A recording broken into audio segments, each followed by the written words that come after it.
Oops, oops, oops, oops, oops. So what's up guys, Mr. Scrooge back at it again with another video. So ayun, so siya umiinom ng tubig. Pero hindi sa kanya, hindi about sa kanya yung video na to, no? About to kay Venom, no? And sa kanyang jowa. So first attempt natin to breed her, no? So sana maging successful, no? So without further ado, wag na natin patagalin to. I-breed na natin sila ng first attempt kasi nag-sperm web kanina yung, ay kahapon or kanina, basta nag-sperm web yung male, no? So, umpisahan na natin, tignan natin. Sana maging successful and sana wag kainin ni Venom yung ating male. So, tara, set up na natin sila. So, this is Venom guys, no? Mapapansin nyo, ang laki niya. Kaya sana wag talaga niyang food tripin yung ating male. Sayang kasi pag kinain niya, kawawa naman. Solid yung laki niya. Wait lang, ito, for comparison yan. Ayan siya next to my hand. Kita nyo kung gano'ng kalaki, di ba? So, sana hindi siya pre-molt, no? Pagka-breed natin. So, tara, kunin natin yung male. Hanap lang ako stand para ipatong natin itong cellphone natin. Para kitang-kita nyo paano mangyayari sa kanilang dalawa. Fingers crossed, sana wag food tripin ni Venom yung kanyang male. So, ayan. Nakuha ko na yung male natin. Wait lang, buksan ko lang yung kanyang tub. So, ayun, ito yung male natin. Nag-flick pa ng urticating hairs. Ayan, and may marka pa ng pinag-sperm weban. So, ayan. Sana talaga wag siyang kainin ni Venom. And boy, sa'yo nakasalalay lahat.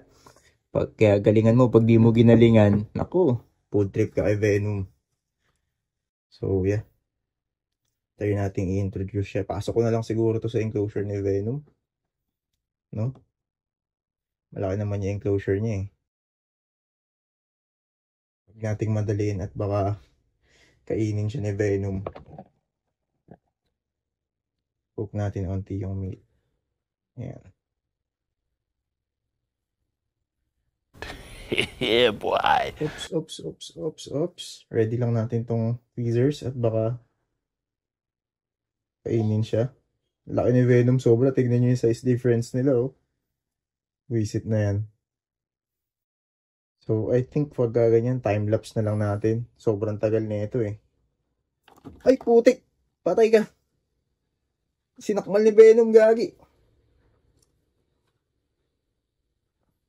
Isko. Wala, guys. Wala tayo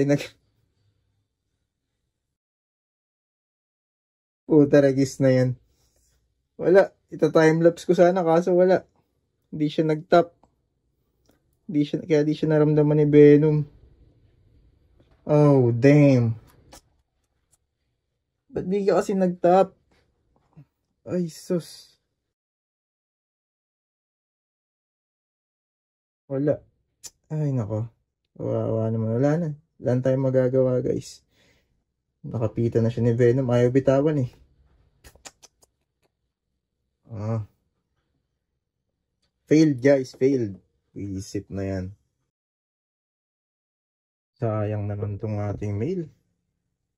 Pero yeah. I think di pa ready si Venom. Putak din na yan. Binusog ko na yan si Venom kaso wala. Niyari pa din niya yung mail niya. You know? Sayang talaga. Pero yeah. Ganun talaga. Part ng breeding yan. Normal na nangyayari yan. Natinitira ng female yung male ay nakain. Kaso wala tayong magagawa. Nakakahinayang lang. Salalay lahat sa male natin kaso hindi marunong yung male natin. Di man lang nagtap, rumekta baba. Ayun, nilundag siya ni Venom. Ay, pero nakakahinayang pero wala tayong magagawa. Sorry guys kung di naging successful yung ating breeding, no? First attempt, pinood trip agad siya ni Venom. Wala tayong magagawa, sayang. Pero yeah, bawi na lang tayo next time. Sana magkaroon tayo ng mature male uli na Klugi. So ayun lang guys, I think hanggang dito na lang for today's video. So failed yung ating breeding, no? So sana makabawi tayo next time. So ayun lang guys, thanks for watching. Bye bye.